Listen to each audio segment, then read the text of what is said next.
Labour MP for South Derbyshire. It's rural. There are farmers there. You've joined a group called the Labour Rural Research Group. Now, I remember the European Research Group of Tory MPs.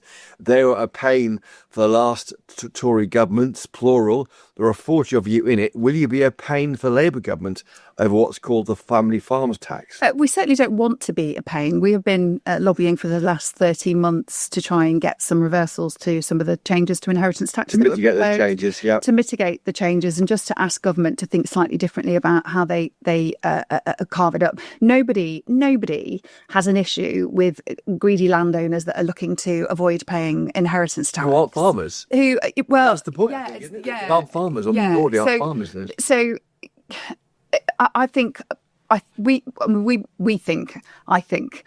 the unintended consequences of some of the proposed changes to inheritance tax are negatively impacting people that essentially they already don't make a lot of money. Like when they talk about making £15,000-20,000 profit, it's not profit because they've not paid themselves. It is a way of life. It's not just a business. There is a sense of responsibility that weighs heavy on any son or daughter of farmers that are getting older. There are rules around putting things into trust because it means that then the original generation that have been farming can't continue to live in the home on the farm. What was that issue of the trust if you've given the asset away? Well, exactly. So I don't think it's quite as straightforward as some people lead to believe. And I have had constituents say, well, it's the right thing to do, it's fair. And it's quite an odd thing to be slightly at odds with your own government. But I've had meetings with farmers. I have invited farmers in to Westminster. And I think the absolute world of so many of the farmers that I have met. And I promised I would fight for them, and I am. I think the Treasury feels it's a tax planning issue. They say if we give you enough notice, and they feel they've given it from November last year to 2026 when it comes in, that means you can plan and put the assets into a trust or pass them on. But as you say, you can't live in the farmhouse anymore, so you give up farming. And it does work on the assumption that you live longer than 7 years, and you know it's just yes. And if you're near the end, or we never know when we're going to die. But I mean, yeah, that's the point. What needs to happen here? One idea I looked at the beginning of this when it emerged was some proof that you're a trading farm. If you can have a kind of a balance sheet proof that you are trading as a farmer, you can be exempt from it. Is that an idea you're looking at? There are several ideas being proposed. There was the Syntax report that had a bit of pushback from Treasury already because it would. They were looking at a different way of taxing. It was essentially bring in more revenue, but do it in a slightly different way. Now, I am not a Treasury expert, so I'm not even going to pretend I can give you all the detail of it. But it had pushback. I know the NFU were supportive of it, and I and my colleagues continue to work closely with the NFU.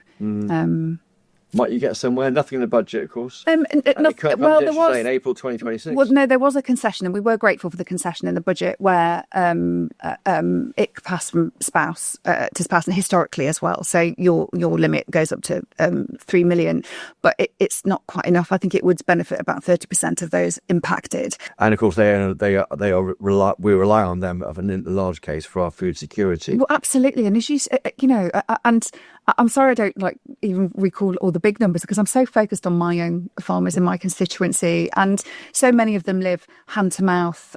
We've got 6 days worth of food security in this country, and as we see, used to be 20 days in the old days, I think, from memory. Well, longer than 6 days. All I know is Brexit has made things worse for farmers.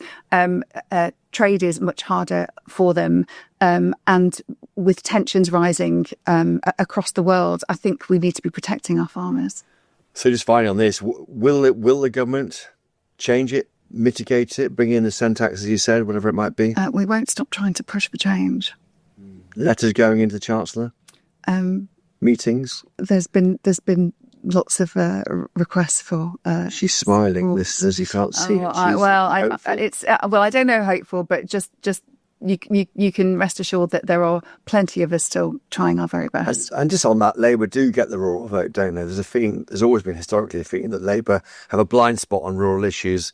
We go back to the fox hunting with dogs. That became an attack on all rural pursuits back in the early part of this century. There's a feeling that Labour's a metropolitan party, but is that not right? Well, Well, it's not entirely fair, because that's sort of suggesting that lifting the two-child cap wouldn't benefit plenty of my farmers that on universal credit. It's assuming that they don't access NHS services as we're trying to improve the NHS. It's assuming they don't send their children to schools and need a breakfast club for their. There's still people that benefit from the very much a people first government. So that sort of doesn't argument doesn't really work. Well, the mindset though is also Although interestingly, way before the election, when I'd just become candidate, I met with a couple of local farmers in a pub garden, and they said, we always do better under a Labour government, but we still vote Tory. And I just thought, gosh, I need to convince you. Perhaps a vote for South Derbyshire. Before we